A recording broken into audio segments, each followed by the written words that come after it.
As I drifted off during my remote work break, I was jolted awake by a sharp kick to my back and stomach. My mother-in-law stood over me, her voice laced with accusation.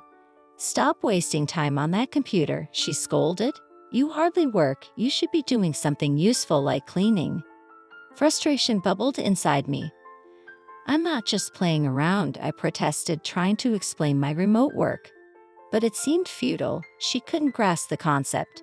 Enduring her daily harassment had worn me down, and I finally stood up for myself. Yet my defiance only seemed to enrage her further. In a terrifying turn, she grabbed the electric kettle and poured scalding water over me, insisting it was my fault. Desperate pleas fell on deaf ears as she continued, laughing cruelly. Living under her roof felt like a never-ending nightmare, and in that moment, I reached my breaking point.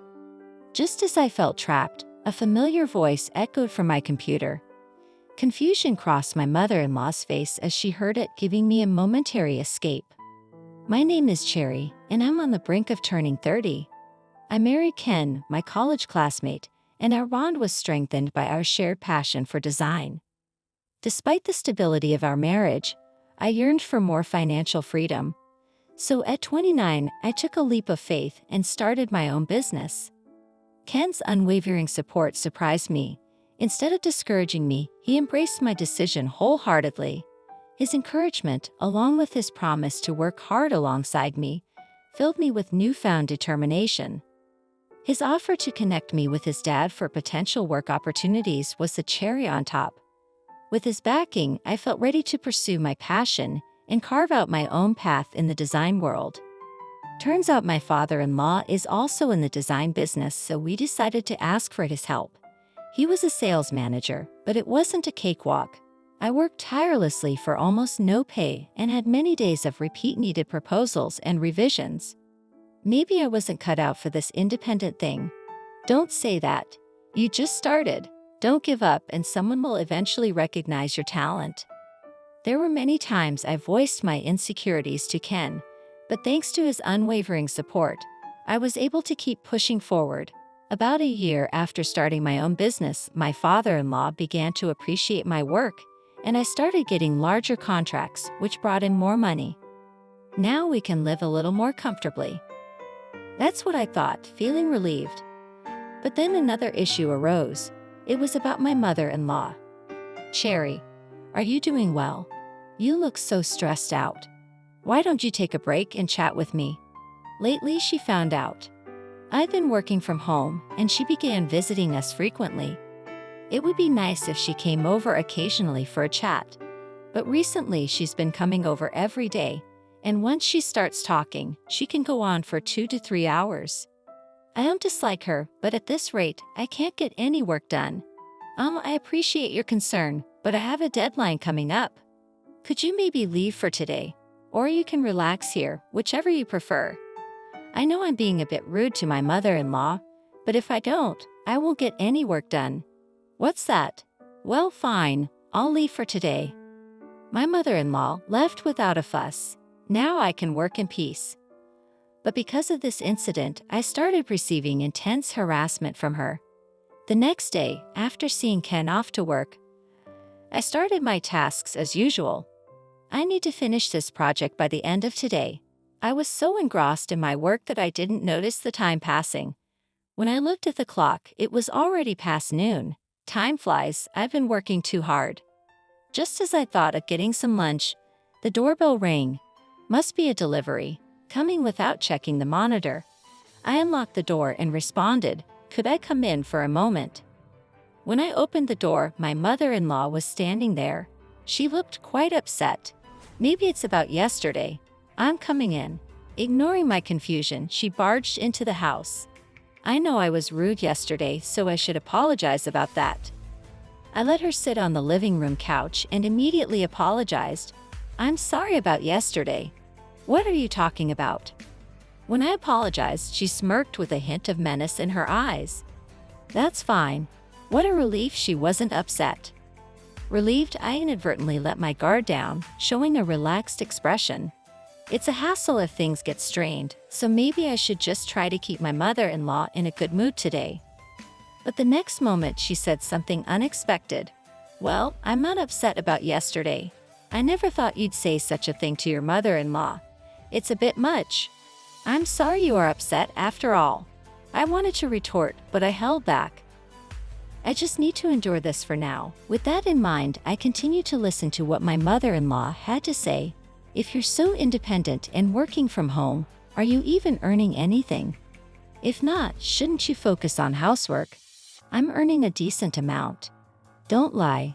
There's no way someone like you earns that much. Kent must be so bothered by you." I might have caused some inconvenience to Ken, but she didn't need to say it like that. My earnings are now on par with Ken's.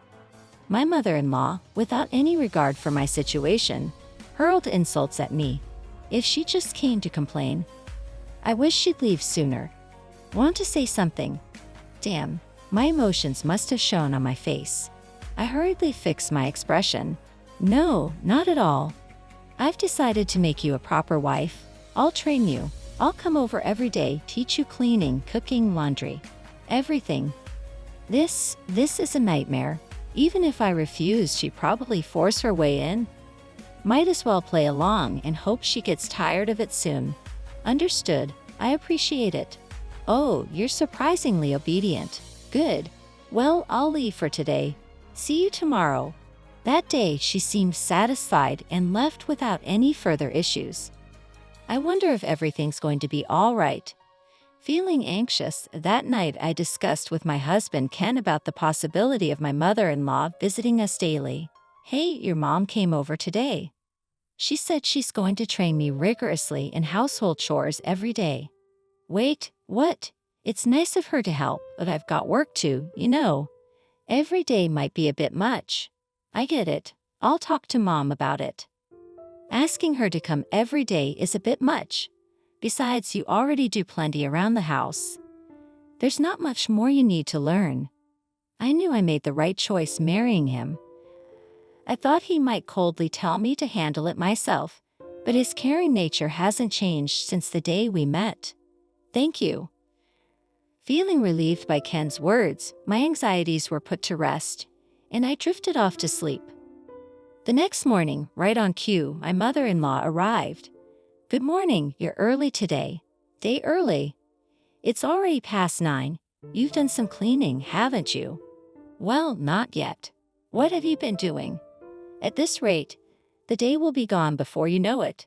Come on, get started. Let's begin with the living room." She's full of energy first thing in the morning. Under her watchful eye, I reluctantly began cleaning. "Do you really think you can get it clean by cutting corners like that? Be more thorough." She sat comfortably on the sofa, watching TV. It's hard to muster any enthusiasm when someone's lounging around while telling you to clean thoroughly. Understood. After about an hour of meticulous cleaning, I felt I had gotten the living room as clean as it had ever been. "I'm done. Let's see." She got up and began inspecting the living room, scrutinizing every detail with a keen eye like a hawk. After putting in so much effort, I doubted she'd find anything to complain about, but I was mistaken. "Look here, this isn't clean at all. We're right here behind the TV." Hearing behind, I noticed a tiny speck of dust.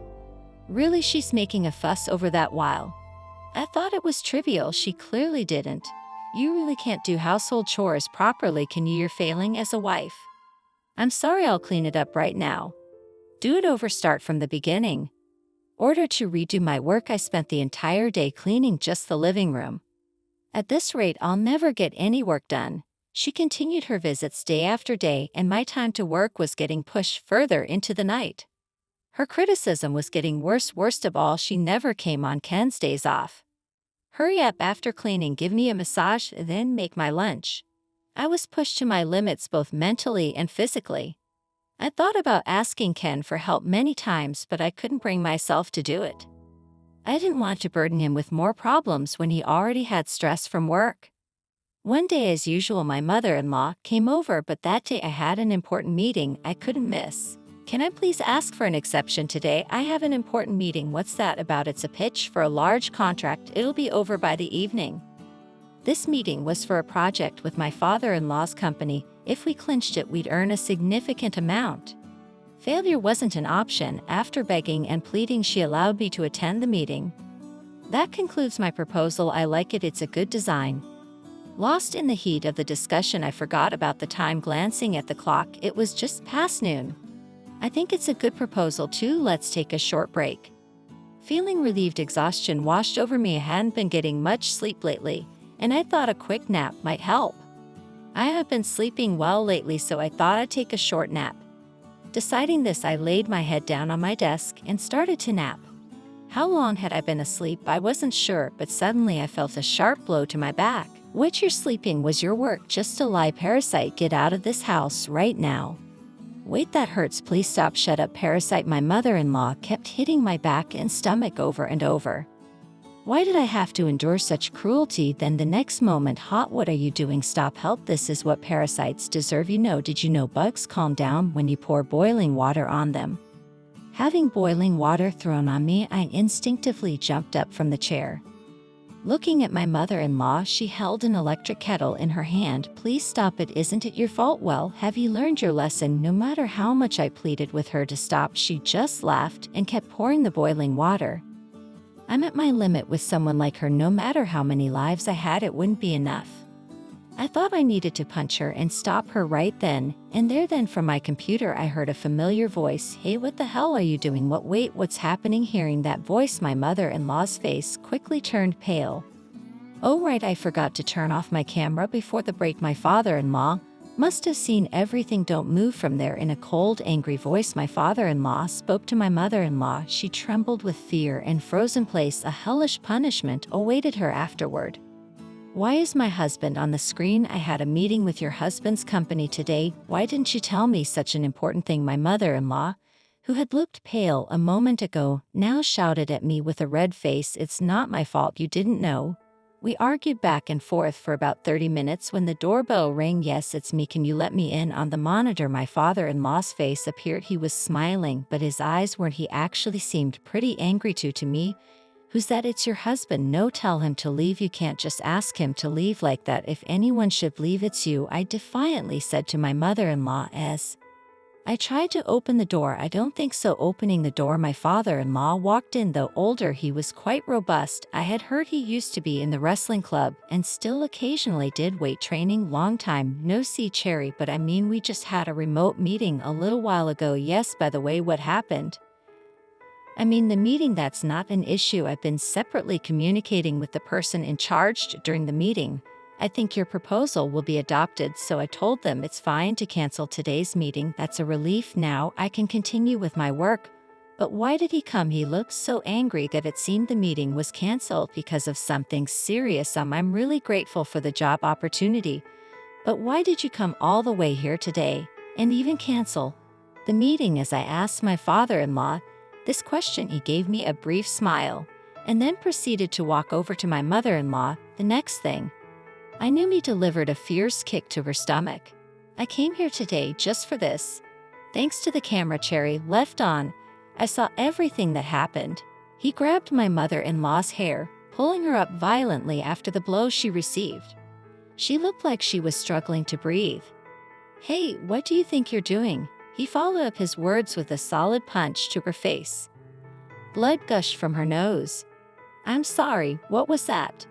Speak up. He then landed another powerful blow to her body. This is insane. If this keeps up, she's going to end up dead. His unrelenting assault on her made me realize the gravity of the situation. My father-in-law then left her on the floor, battered and bruised. Then he turned to me. Hey, can I go to the bathroom? The bathroom? Sure, but thanks. What is he planning to do? This wasn't the kind-hearted father-in-law I used to know.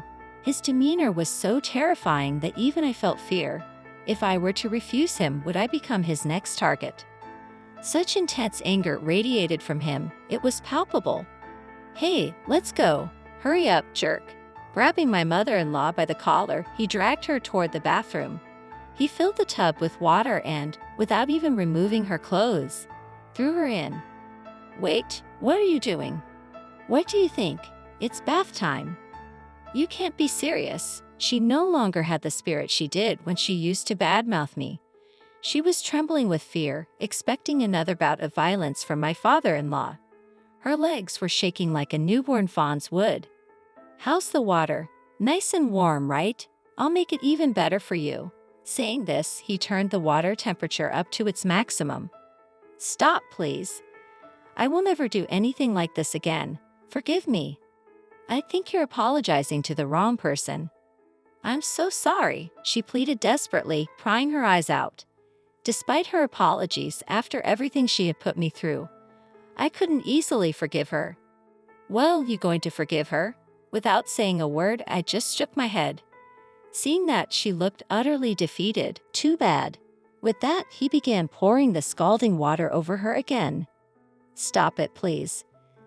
This is for what you did to Cherry." Seeing her scream and suffer, I felt a twinge of pity. My father-in-law was relentless. After about 15 minutes, she was completely drained.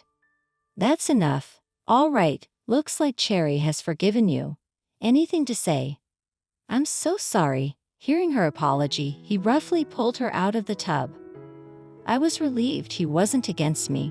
Deep down, as I witnessed this, those were my thoughts. "I'm going to head out now. I'll take her home with me."